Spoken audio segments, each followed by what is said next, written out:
Shalom, haleluya, puji Tuhan, saya yakin dan percaya Tuhan ada di tempat ini.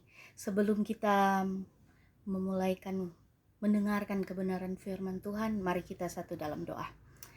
Bapa, terima kasih untuk waktu dan kesempatan yang Tuhan sudah berikan. Saatnya kami akan mendengarkan kebenaran firman-Mu, biar hikmat marifat dapat menjadi milik bagian hamba-Mu. Berikan telinga seorang murid, hati seorang hamba untuk setiap pendengar yang akan mendengarkan firman-Mu. Terima kasih Tuhan, dalam nama Tuhan Yesus Kristus kami sudah berdoa. Haleluya. Amin. Haleluya. Puji Tuhan, kita akan mendengarkan firman Tuhan pagi hari ini yang saya akan berikan tema menuju ke atas. Kita buka bersama-sama di dalam Amsal pasalnya yang ke-15 ayatnya yang ke-24. Sekali lagi, firman Tuhan terdapat di dalam Amsal 15 ayatnya yang ke-24 yang berbunyi demikian. Jalan kehidupan orang berakal budi menuju ke atas, supaya ia menjauhi dunia orang mati di bawah. Dalam Amsal 15 ayat yang ke-24, versi firman Allah yang hidup, jalan orang benar menuju ke atas, menjauhi neraka. Perjalanan tanpa tujuan adalah perjalanan yang sia-sia. Perjalanan kekristenan adalah suatu perjalanan yang pasti karena memiliki tujuan yang jelas. Pasti yaitu hidup kekal bersama Allah. Kita sebagai orang Kristen, orang yang percaya, kita memiliki tujuan. Kita memiliki tujuan yaitu hidup kekal bersama dengan Tuhan. Amin. Dalam Amsal 4 ayatnya yang ke-18 berbunyi, tetapi jalan orang benar itu seperti cahaya fajar yang kian bertambah terang sampai rembang tengah hari. Haleluya. Perjalanan seorang Kristen itu akan naik ke atas. Dan untuk naik itu sulit, bahkan mustahil jika kita tidak melibatkan Tuhan dalam kehidupan kita. Siapa itu orang benar? Perjalanan seorang Kristen itu naik ke atas, dan untuk naik itu sulit, bahkan mustahil jika tanpa Tuhan.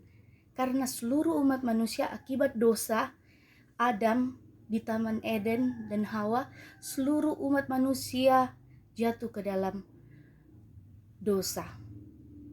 Roma 3 ayat 10 dikatakan di situ, seperti ada tertulis, tidak ada yang benar, seorang pun tidak ada. Namun ketika Tuhan datang ke dunia ini, Dia telah membenarkan kita. Amin.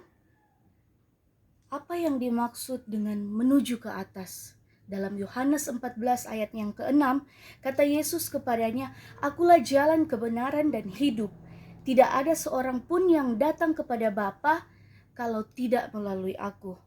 Jadi saya dan saudara pun tergolong orang benar.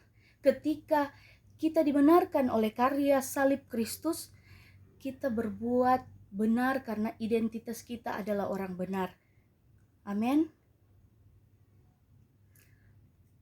Apa yang dimaksud dengan menuju ke atas? Yang dimaksud dengan kehidupan yang naik menuju ke atas kembali kepada rancangan awal Allah terhadap manusia, yaitu menjadi serupa dan segambar dengan Tuhan. Amin. Menuju ke atas adalah kembali memiliki hubungan pribadi dengan Bapa melalui Yesus oleh kekuatan kuasa Roh Kudus. Bagaimana cara kita untuk menuju ke atas? Yang pertama yaitu taat. Dalam Amsal 21 ayat yang ke-16, orang yang menyimpang dari jalan akal budi akan berhenti di tempat arwah-arwah berkumpul. Iman yang benar selalu diikuti dengan ketaatan. Yohanes 3 ayat 36, barang siapa percaya kepada anak, ia beroleh hidup yang kekal. Tetapi barang siapa tidak taat kepada anak, ia tidak akan melihat hidup, melainkan murka Allah tetap ada di atasnya. Yang pertama, bagaimana berjalan menuju ke atas, yaitu kita harus taat. Amin. Kita harus taat. Kita harus taat. Kita harus taat kepada pimpinan yang ada di atas kita. Kita harus taat. Jangan ada roh pemberontakan. Oleh sebab itu, ketika kita ingin berjalan menuju ke atas, kita sudah tergolong orang benar. Yang pertama kita harus lakukan, kita harus taat.